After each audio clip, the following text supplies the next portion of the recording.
Welcome, dear listeners, to History with Herodotus, where we embark on a journey through the annals of time, unraveling the mysteries of our collective past.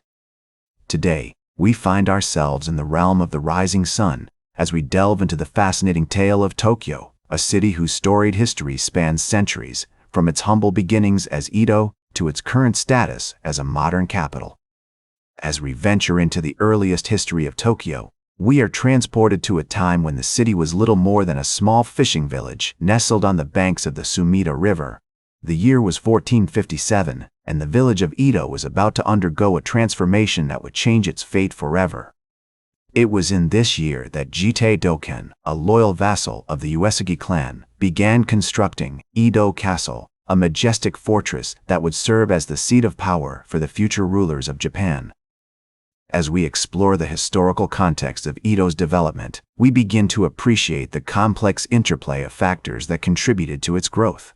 The city's strategic location, situated at the confluence of the Sumida and Tone rivers, made it an ideal hub for trade and commerce. The influence of the Tokugawa shogunate, with its emphasis on stability and order, created a fertile ground for the arts and culture to flourish. The shoguns themselves, beginning with Tokugawa Ieyasu, played a significant role in shaping Edo's development, investing heavily in infrastructure projects such as the construction of roads, bridges, and canals.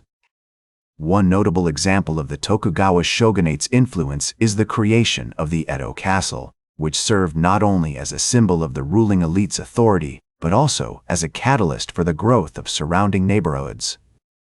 The famous Ginza district, with its narrow streets and bustling markets, began to take shape during this period, eventually becoming a hub of commercial activity that would rival other major cities in Japan. As we delve deeper into Edo's early history, we encounter other fascinating characters who left their mark on the city. There was Tokugawa Hidetada, who oversaw the expansion of the city's infrastructure and encouraged the growth of trade and commerce. We also meet Nakai Kiyohide, a brilliant architect who designed many of Edo's iconic landmarks, including the famous Ryogoku Bridge, which spanned the Sumida River and connected the city to the surrounding countryside. The city's early development was also influenced by the arrival of immigrants from other parts of Japan, who brought with them their unique skills and traditions. The construction of temples, such as Sensoji in Asakusa, and shrines like Meiji Shrine, which was dedicated to the deified spirits of Emperor Meiji and his wife Empress Shokin, added to the city's rich cultural heritage. As we continue our examination of Edo's earliest history, we find ourselves immersed in a world of vibrant colors, sounds, and smells. The city's streets were filled with the aroma of freshly cooked food, the sound of merchants hawking their wares, and the sight of beautifully crafted traditional clothing. It was a time of great creativity and innovation, as artisans and craftsmen pushed the boundaries of their respective trades. And so, dear listeners, as we conclude our examination of the earliest history of Tokyo, we find ourselves poised on the threshold of a new era, one marked by unprecedented growth and transformation. The stage is set for the city's rise to prominence, as the seeds sown in the 15th century begin to bear fruit.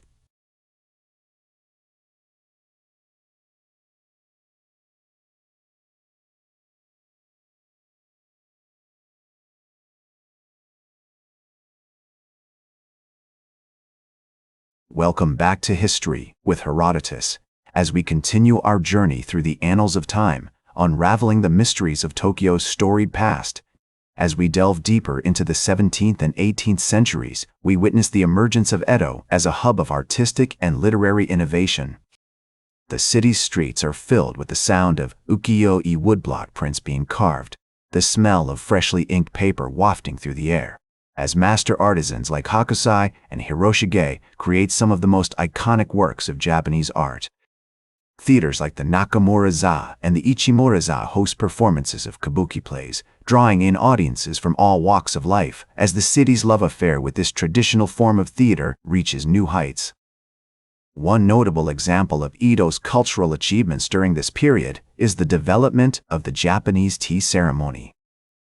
The ritual, which emphasizes the importance of mindfulness and the beauty of nature, becomes an integral part of Edo's high society. as wealthy merchants and samurai families compete to create the most exquisite tea houses and gardens. The famous Koishikawa Korakuen Garden, built in 1629, is a testament to this trend, featuring beautifully manicured landscapes, tranquil ponds, and intricately designed tea houses. Edo's economic prowess also reaches new heights during this period, as the city becomes a major center of trade and commerce. The establishment of the Tokugawa shogunate's strict social hierarchy, with the samurai class at the top, creates a unique economic dynamic where merchants and artisans are able to accumulate wealth and influence despite their relatively low social status. The city's famous markets, like the Amaya Yokocho and the Nihonbashi fish market, become hubs of commercial activity, as merchants from all over Japan come to buy and sell goods ranging from fresh seafood to exotic spices. As we explore the historical context of Edo's growth, we begin to appreciate the complex interplay of factors that contributed to its success. The city's strategic location, situated at the confluence of the Sumida and Tone rivers, made it an ideal hub for trade and commerce. The influence of the Tokugawa shogunate, with its emphasis on stability and order, created a fertile ground for the arts and culture to flourish.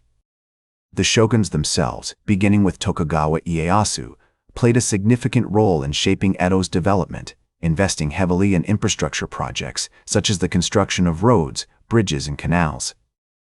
The city's infrastructure also undergoes significant transformations during this period, as the Tokugawa shogunate invests in the construction of new roads, bridges, and canals.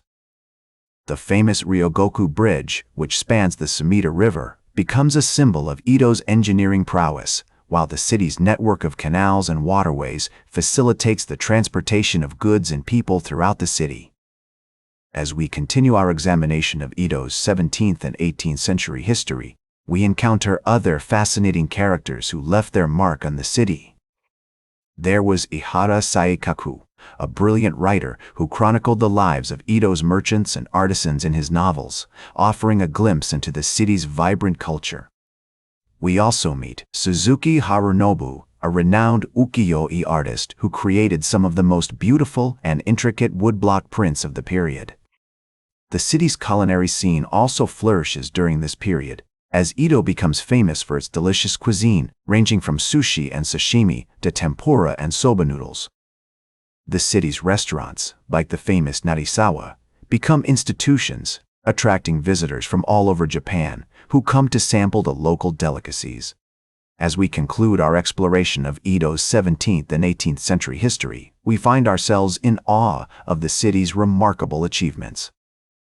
From its vibrant cultural scene to its impressive economic prowess, Edo has truly become one of the most fascinating cities in Japan.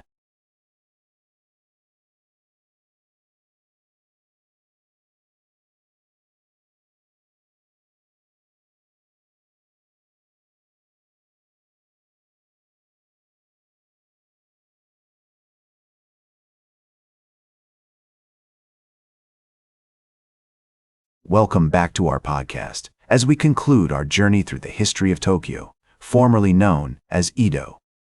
The late 19th century marked a significant turning point in Tokyo's history, as Japan underwent a period of rapid modernization known as the Meiji Restoration.